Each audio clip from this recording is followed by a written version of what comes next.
Hi friends, welcome to career access Tamil official. இன்னைக்கு நம்ம இந்த வீடியோவில் என்ன பார்க்க போறோம்னு பார்த்தீங்கன்னா, சவுத் ஈஸ்டர்ன் கோல்ஃபீல்ட்ஸ் லிமிடெட்லேருந்து நோட்டிஃபிகேஷன் 2026 அண்ட் 27 வந்திருக்கு. இதை பற்றின ஃபுல் டீடைல்ஸ் நான் உங்களுக்கு இந்த வீடியோவில் சொல்ல போறேன். நீங்கள் ஃபர்ஸ்ட் டைம் என் வீடியோ பார்க்குறீங்கன்னா ஒரு சப்ஸ்கிரைப் பண்ணிடுங்க. அப்போ தான் நான் போட்ட வீடியோஸ் உங்களுக்கு டே டு டே ரீச் ஆகும். உங்கள் ஃப்ரெண்ட்ஸ் அண்ட் ஃபேமிலிஸ் எல்லாருக்குமே இந்த வீடியோஸ் எல்லாருமே ஷேர் பண்ணி விடுங்க. பிகாஸ் நிறைய பேர் வந்து ஜாப்காக சர்ச் பண்ணிட்டு இருக்காங்க இல்லையா? ஸோ அவங்க எல்லாருக்குமே ஷேர் பண்ணி விடுங்க. கொஞ்சம் யூஸ்ஃபுல்லாக இருக்கட்டும். மேக்ஸிமம் நம்பர் ஆஃப் பீப்புள் பார்த்தீங்கன்னா இந்த கொஸ்டின் பற்றின டவுட்ஸ் தான் கேட்டிருக்கீங்க.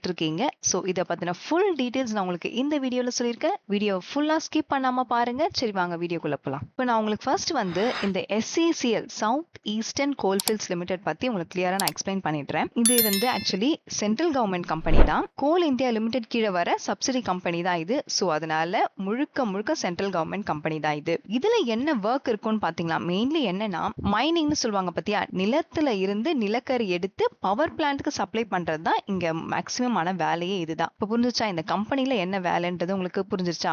இப்போ ஃபர்ஸ்ட் நம்ம என்ன பார்க்க போறோம்னு பாத்தீங்கன்னா போஸ்ட் நேம். இந்த SCCL போஸ்ட் நேம் பாத்தீங்கன்னா மைனிங் சிர்தார் TNS கிரேட் C ஒரு போஸ்டிங் ஒன்னு இருக்கு. நெக்ஸ்ட் சர்வேயருக்கான போஸ்டிங் ஒன்னு இருக்கு. தேர்டா பாத்தீங்கன்னா அசிஸ்டன்ட் ஃபோர்மன் எலக்ட்ரிக்கல்கான ஒரு போஸ்ட் இருக்கு. மொத்தம் 3 போஸ்டிங் இருக்கு. இப்போ நான் உங்களுக்கு செப்பரேட்டா ஒரு போஸ்டிங்க்கு என்னென்ன வேலைன்றதை நான் கிளியரா உங்களுக்கு புரிய வச்சிடுறேன். மைனிங் சிர்தார் TNS கிரேட் C ல என்ன வேலைன்னு பாத்தீங்கன்னா, நிலத்துல ஒர்க்கர்ஸ்லாம் இருப்பாங்க பாத்தியா, அவங்கள வந்து நீங்க சூப்பர்வைஸ் பண்ணுவீங்க. அவங்கள வந்து சேஃப்டியா ஒர்க் பண்றாங்களா செக் பண்ணுவீங்க. இதுதான் வந்து மைனிங் சிர்தாரோட வேலை. ஓகேவா? நெக்ஸ்ட் வந்து சர்வேயர். இந்த சர்வேயர்னா யாரு? இப்ப நம்ம வந்து ஒரு இடம் வாங்கணும்னு வச்சுக்கோங்களேன், இந்த சர்வேயர் தான் வந்து நிலம்லாம் அளப்பாங்க பாத்தீங்களா, இந்த மாதிரி ஒர்க் தான் இருக்கும். பட் இதுல கொஞ்சம் டிஃப்ரெண்டா இருக்கும். இவங்களுக்கு இந்த சர்வேயருக்கு என்ன வேலை இருக்கும்னு பாத்தீங்கன்னா, மைன்ல வந்து லேண்ட மெஷர்மெண்ட் பண்றது, மேப்லாம் போடுறது, இந்த மாதிரி வேலைலாம் செய்வாங்க.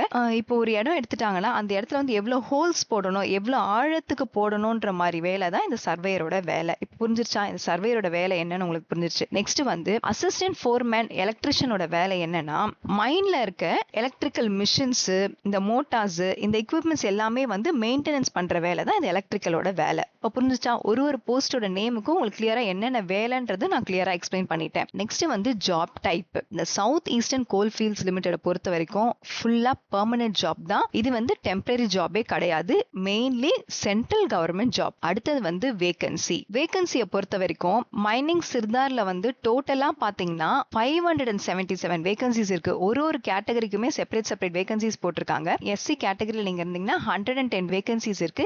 ST கேட்டகரியில நீங்க இருந்தீங்கன்னா 86 வேகன்சிஸ் இருக்கு. OBC கேட்டகரியில நீங்க இருந்தீங்கன்னா 98 வேகன்சிஸ் இருக்கு. எக்கனாமிக்கல் வீக்கர் செக்ஷன் கேட்டகரியில நீங்க இருந்தீங்கன்னா 58 வேகன்சிஸ் இருக்கு. ஜெனரல் கேட்டகரினா 225 வேகன்சிஸ் இருக்கு. சோ டோட்டலா 577 வேகன்சிஸ் இருக்கு. நெக்ஸ்ட் வந்து சர்வேயர்ல பாத்தீங்கன்னா டோட்டலா 43 வேகன்சிஸ் இருக்கு. செப்பரேட் கேட்டகரிக்கு சொல்லிருக்காங்க. SC கேட்டகரியா நீங்க இருந்தீங்கன்னா 8 வேகன்சிஸ் இருக்கு. ST கேட்டகரியில வந்து 6 வேகன்சிஸ் இருக்கு. OBC கேட்டகரியில வந்து 7 வேகன்சிஸ் இருக்கு. எக்கனாமிக்கல் வீக்கர் செக்ஷன்ல வந்து 4 வேகன்சிஸ் இருக்கு.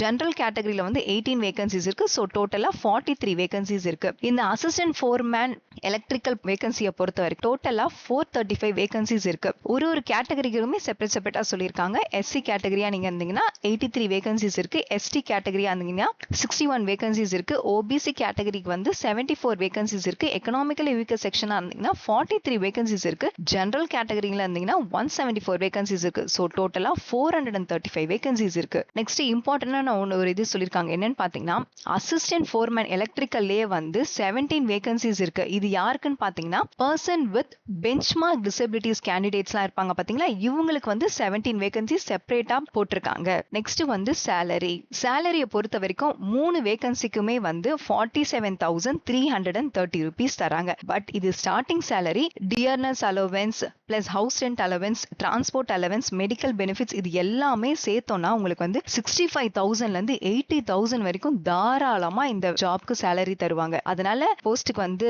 அப்ளை பண்ணி விடுங்க. அடுத்தது பாத்தீங்கன்னா குவாலிஃபிகேஷன்ஸ். இந்த மைனிங் சித்தார்க்கு வந்து என்ன குவாலிஃபிகேஷன்ஸ் இருக்கணும்னா, கம்பல்சரி 10th படிச்சிருக்கணும். பிளஸ் இது கூட எக்ஸ்ட்ராவா நீங்க என்ன படிச்சிருக்கணும்னா, டிப்ளோமா இல்லனா டிகிரி. ஓகேவா? டிப்ளோமால மைனிங் இன்ஜினியரிங் பண்ணியிருந்தாலும் எலிஜிபிள் தான்.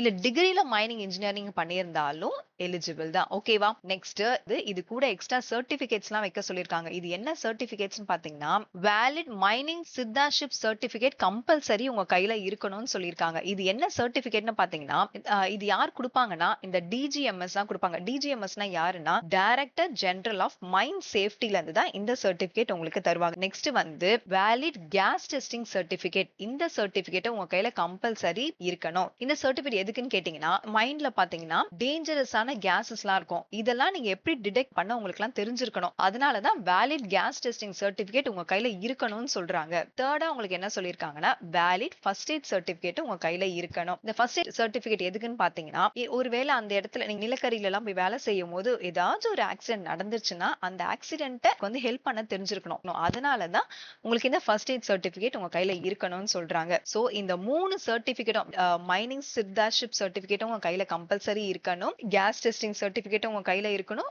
ஃபர்ஸ்ட் எய்ட் சர்டிபிகேட் டெஸ்ட் இந்த 3 சர்டிபிகேட் இருந்தா மட்டும் தான் இந்த மைனிங் சித்தார்த் வேகன்சிக்கு உங்களால அப்ளை பண்ண முடியும். நெக்ஸ்ட் இந்த சர்வேயருக்கான வேகன்சிக்கு என்ன எஜுகேஷனல் குவாலிஃபிகேஷன்ஸ் பாத்தீங்கன்னா 10th படிச்சிருக்கணும். பிளஸ் இது கூட நீங்க என்ன படிச்சிருக்கணும்னா டிகிரில வந்து மைனிங் இல்ல மைன் சர்விங் இன்ஜினியரிங் பண்ணியிருந்தாலும் எலிஜிபிள் தான். இல்லனா ஆர் டிப்ளோமால மைனிங் இல்ல மைன் சர்விங் இன்ஜினியரிங் படிச்சிருந்தாலும் எலிஜிபிள் தான். ஓகேவா? நெக்ஸ்ட் இது கூட என்ன சர்டிபிகேட் நீங்க வைக்கணும்னா சர்வேயர் சர்டிபிகேட் ஆஃப் காம்பிடன்சி. இந்த சர்டிபிகேட் உங்க கையில கம்பல்சரி இருக்கணும். இது யாரு தருவாங்க? இந்த சர்டிபிகேட் யார் தருவாங்கன்னா டைரக்டர் ஜெனரல் ஆஃப் மைன் சேஃப்டில இருந்து உங்களுக்கு தருவாங்க.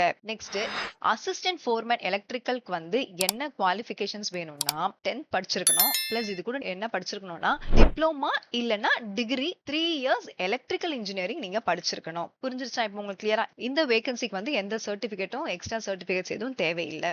நெக்ஸ்ட் பார்க்க போறது ஃபீஸ் ஸ்ட்ரக்சர். ஃபீஸ் ஸ்ட்ரக்சரை பொறுத்த வரைக்கும் general category R OBC category இல்ல நான் கிரீமி, அது ஓபிசி கேட்டகரியிலே வந்து கிரீமி லேயரா இருந்தாலும் சரி, நான் கிரீமி லேயரா இருந்தாலும் சரி, எக்கனாமிக்கல் வீக்கர் செக்ஷன் கேட்டகரியா இருந்தாலும் சரி, இந்த கேண்டிடேட்ஸ் எல்லாம் பாத்தீங்கன்னா 1000 rupees பே பண்ணணும். ஜிஎஸ்டியோட எல்லாமே சேர்த்து பாத்தீங்கன்னா 1180 rupees அப்ளிகேஷனோட ஃபீஸ். நெக்ஸ்ட் பாத்தீங்கன்னா எஸ்சி ஆர் எஸ்டி இல்ல பர்சன் வித் பெஞ்ச் மார்க் டிசபிலிட்டி பர்சன்ஸா இருந்தாலும் இல்ல டிபார்ட்மெண்டல் கேண்டிடேட்ஸா நீங்க இருந்தாலும் சரி இல்ல ஃபீமேல் கேண்டிடேட்ஸா இருந்தாலும் சரி, இவங்களுக்குலாம் அப்ளிகேஷன் ஃபீஸே கிடையாது, நில் தான். ஓகேவா? நெக்ஸ்ட் பாத்தீங்கன்னா ஏஜ் லிமிட். ஏஜ் லிமிட் வந்து மினிமம் 18 இயர்ஸ்ல இருந்து 30 இயர்ஸ் வரைக்கும் நீங்க இந்த வேகன்சிக்கு தாராளமா அப்ளை பண்ணலாம். நெக்ஸ்ட் கவர்மெண்ட் ரூல்ஸ் படி ஒரு சில கேட்டகரிக்கு பாத்தீங்கன்னா ஏஜ் ரிலாக்ஸேஷன்ஸ் கொடுத்திருக்காங்க. அது என்னன்னு பாத்தீங்கன்னா ஜெனரல் கேட்டகரியில் நீங்க வந்தீங்கன்னா உங்களுக்கு ஏஜ் ரிலாக்ஸேஷன்ஸே கிடையாது. புரிஞ்சிருச்சா? 30 இயர்ஸ் வரைக்கும் தான் உங்களால அப்ளை பண்ண முடியும். இதுவே நீங்க எஸ்சி ஆர் எஸ்டி கேண்டிடேட்டா இருந்தீங்கன்னா எக்ஸ்ட்ரா 5 இயர்ஸ் வரைக்கும் உங்களுக்கு ஏஜ் ரிலாக்ஸேஷன்ஸ் இருக்கு. ஓபிசிலே வந்து நான் கிரீமி லேயரா இருந்தீங்கன்னா எக்ஸ்ட்ரா 3 இயர்ஸ் வரைக்கும் நீங்க அப்ளை பண்ணலாம். எக்ஸ் சர்வீஸ் மேனா இருந்தீங்கன்னா எஸ்சி ஆர் எஸ்டி கேண்டிடேட்டா நீங்க இருந்தீங்கன்னா எக்ஸ்ட்ரா 8 இயர்ஸ் வரைக்கும் நீங்க அப்ளை பண்ணலாம். இதுவே நீங்க ஓபிசி கேண்டிடேட்டா இருந்தீங்கன்னா எக்ஸ்ட்ரா 6 இயர்ஸ் வரைக்கும் தான் அப்ளை பண்ண முடியும். ஓகேவா? இதுவே நீங்க வந்து person with disabilities candidates post of assistant fireman electrical போஸ்ட்டுக்கு அப்ளை பண்றதா இருந்தீங்கன்னா ஜெனரல் கேட்டகரியில இருந்தீங்கன்னா எக்ஸ்ட்ரா 10 இயர்ஸ் வரைக்கும் நீங்க அப்ளை பண்ணலாம். இதுவே ஓபிசி கேட்டகரியா இருந்தா எக்ஸ்ட்ரா 13 இயர்ஸ் வரைக்கும் நீங்க அப்ளை பண்ணலாம். இதுவே நீங்க எஸ்சி ஆர் எஸ்டி கேண்டிடேட்ல இருந்தீங்கன்னா எக்ஸ்ட்ரா 15 இயர்ஸ் வரைக்கும் அப்ளை பண்ணலாம். டிபார்ட்மெண்டல் கேண்டிடேட்ஸ் பாத்தீங்க, டிபார்ட்மெண்ட் கேண்டிடேட்ஸ்னா யாரு? இந்த கோல்ட்லயே வந்து நீங்க ஆல்ரெடி ஒர்க் பண்ணிக்கிட்டே இருக்கீங்கன்னா நீங்க எந்த ஏஜ்ல இருந்தாலும் பரவாயில்ல, நீங்க இந்த வேகன்சிக்கு நீங்க அப்ளை பண்ணலாம். உங்களுக்கு வந்து ஏஜ் லிமிட்டே கிடையாது. நெக்ஸ்ட் பாத்தீங்கன்னா செலக்ஷன் ப்ராசஸ். இந்த செலக்ஷன் ப்ராசஸை பொறுத்த வரைக்கும் ஃபர்ஸ்ட் எப்படி நடக்கும்னு பாத்தீங்கன்னா கம்ப்யூட்டர் பேஸ் நடக்கும். கம்ப்யூட்டர் பேஸ்னா சிபிடின்னு சொல்லுவாங்க. இந்த டெஸ்ட் நடக்கும். இந்த டெஸ்ட் வந்து டோட்டலா பாத்தீங்கன்னா 100 மார்க்ஸ்க்கு நடக்கும். ஒரு ஒரு क्वेश्चंसக்குமே ஒரு மார்க். சோ டோட்டலா 100 மார்க்ஸ். இதுல வந்து நெகட்டிவ் மார்க்ஸ்க்கு பெனல்ட்டியே கிடையாது. நெக்ஸ்ட் வந்து இந்த சிபிடி டெஸ்ட்ல எவ்வளவு மார்க் எடுக்கணும்ன்றதை நான் சொல்லிடுறேன். ஜெனரல் கேட்டகரியில நீங்க இருந்தீங்கன்னா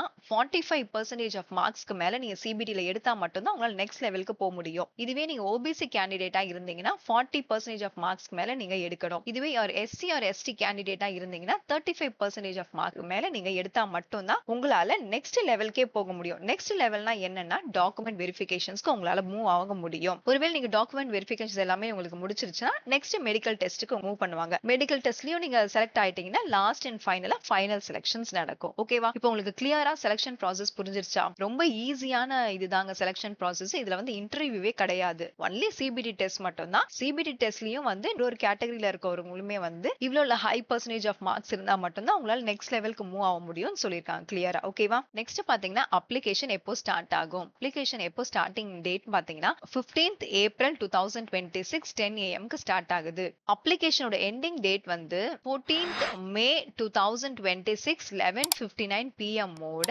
அப்ளிகேஷன் டேட் முடியுது. இப்போ வந்து உங்களுக்கு நான் சவுத் ஈஸ்டர்ன் கோல்ஃபீல்ட்ஸ் லிமிடெட் பத்தின ஃபுல் டீடைல்ஸ் கிளியரா நான் உங்களுக்கு எக்ஸ்பிளைன் பண்ணிட்டேன். சோ இதை தவிர்த்து நீங்க ஏதாவது என்கிட்ட கொஸ்டின்ஸ் கேட்கணும்னு நினைச்சீங்கன்னா கமெண்ட் பாக்ஸ்ல கேளுங்க, நான் உங்களுக்கு ஆன்சர்ஸ் பண்றேன். நெக்ஸ்ட் வீடியோல பார்க்கலாம்.